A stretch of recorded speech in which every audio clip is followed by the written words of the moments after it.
Good evening YouTube, this is Warmech95 here with a very special Transformers review tonight. Just to show you what we're starting off with tonight, we have the Classics City Commander upgrade set from Fans Project for the Ultra Magnus figure.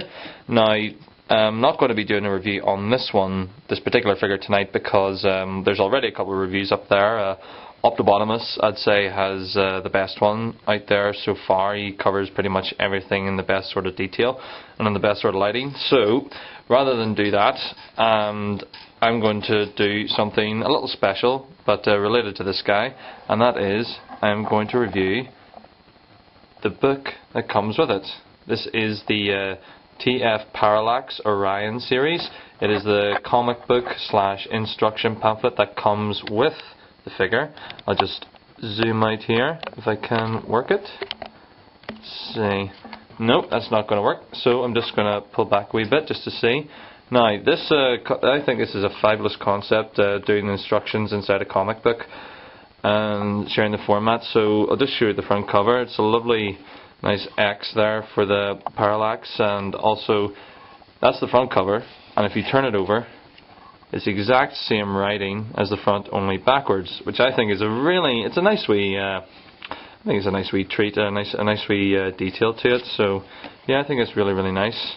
So I'll just open it up here and we'll get to looking at it. Now, the artwork in here is really nice. There's no credits on it to say who did the writing or the painting or the inking or anything. So I'm afraid those of you out there who know anyone special or anyone in particular whose style that I might recognise, then feel free to just let me know. I'm just flicking quickly through here just to give you a quick sample idea of the artwork and everything, but I'll stop at each one in more detail that I really like. So basically, I'll go through the quick plot here, such as it is.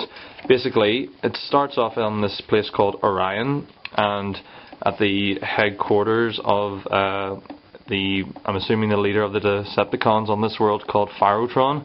There he is there, a very mean looking customer, and he has a lot of prisoners of war just there in these kind of energy chains, and he's basically saying that he's basically given the order for them to be executed for opposing him. Apologies for the blurriness of the camera, you might not be able to see things really clearly, but that's what you get for having a cheap digital camera. So he's sending off his executioners to basically wipe out these prisoners in a very executioner style, which is pretty nasty, but then what do you expect? The last prisoner here, you can see the lovely piece of work, the executioner reflected in the prisoner's eye, which is I'll point him out to you later, and this guy thinks he's had it finally, and then he thinks, I'm going to die here, but then bang, something happens and it stops the executioners in their tracks, and it's none other than Mr. OP himself, Mr. Optimus Prime.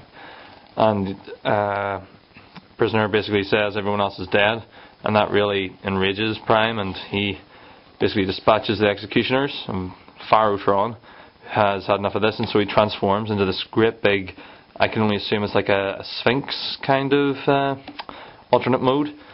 And so Prime basically calls upon this big massive brick that falls out of the sky and says time to power up with some extra armour.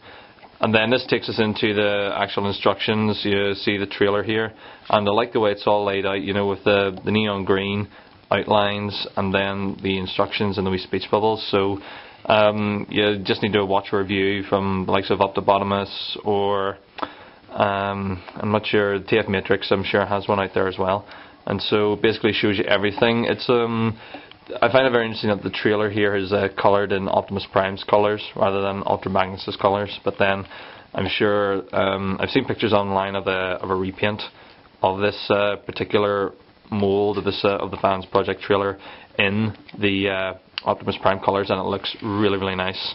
It's too bad it's not for general sale. So as you can see, trailer comes apart, form up the legs, form up the gun, and so on, attach it thusly, and so on, and everything. And you see there's more instructions, folding out the head and the chest piece, and attaching, making sure the legs are properly placed inside the armour, and there's the shoulder pads going on and attaching his extra guns to the back shoulders and so on, and then bang, there's the BFG attaching to the hand and so on. And there you go, you've got a fully armoured up Optimus Prime there. Basically just says ready. Okay, and a nice wee look down the eye. So then basically battle resumes with Pharaohtron. Lots of guns and explosions and what is that, ba-dum sounds and stuff, and flying about the air. Pharaohtron thinks he has the upper hand, but Prime basically blasts up into the air, lets off some rockets, and then basically he's up in the air, and then bang, he switches the BFG from rocket launcher down to big mad gun mode, which I think is pretty cool, despite the fact that the figure itself can barely hold it. And then he stands ready to fire down on Pharaohtron. He's on the ground, and basically it's left with, I'll try and show that. Can you see that? No, you can't. Basically it says to be continued, because this is a battle that, you know, we might not never see the end of it, and that's pretty much it in terms of that. So yeah, that's the basic plot of this thing here. It's a nice short snappy thing. It's I like the way they've kind of melded a nice souvenir comic with instructions. I think it's a very novel idea. It's nothing you know, nothing I've ever seen before, and it's, you know, very good idea. So yeah, I think it's a really cool thing. I'll just go back into this again then and just point out the bits that I really like. I love first off, I really love the setting. It's not on Cybertron, it's on some sort of Egyptian themed world. I'm not sure if it's actually called Parallax. The Orion mention is Pharaohtron's city. I'm assuming that this pyramid is the front of the city of Orion, where Pharaohtron rules and everything. So yeah, it's a really slick new concept. You know, it's not all the dull greys and silvers of Cybertron, which is really nice. It's a nice red, orange, yellow, dusty planet, which is really cool. So yeah, there's some really nice things in here. I really like Pharaohtron's look in terms of his robot mode. You can tell it is just another version of Megatron. You can just see. I'll try and pull it a little closer. I don't know if I'll focus on that. You can see the big mad arm cannon on his left arm, which is really nice.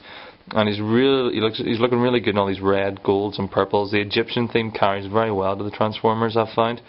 Now, you might not be able to see her as a blur, but I'm really liking the woman or the female Transformer beside him. I've learned that her name is called Havoc, which is I'd be really hoping to see if they turn her into a working Transformer for sale and so on.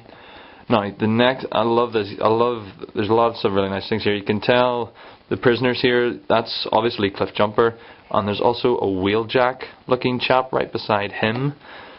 And these executioner bots either side of Pharaohtron are absolutely awesome. You know, they're just really cool, and they're big purples and everything, and like drones or something. And the Egyptian kind of headdresses and stuff is really nice. Let's see. Then he orders them to attack, and they're flying, and the big mad tail fins, boosters flying through the air, and the electricity coming from their claws. It's so nice. I'd really love to see what these guys look like if they ever become released, either through Hasbro or, you know, Fans Project, you know. And then there's some really nice cameos here. As you can see, there's our Cliff Jumper lookalike. There's our Wheeljack. You can't make it out, but this dude here looks a lot like Jazz. And if you look really closely to the actual thing, I can't really bring any closer, but there's a very distinct Grimlock looking head and everything. And so it's really nice to see those G1 characters in there still. This execution scene is brilliant with them flying around. Basically everyone snuffs it apart from Cliff Jumper. Now I'm just going to sign off here because of the 10-minute time limit on YouTube, so I'll be back on part 2, so I'll hopefully see you then.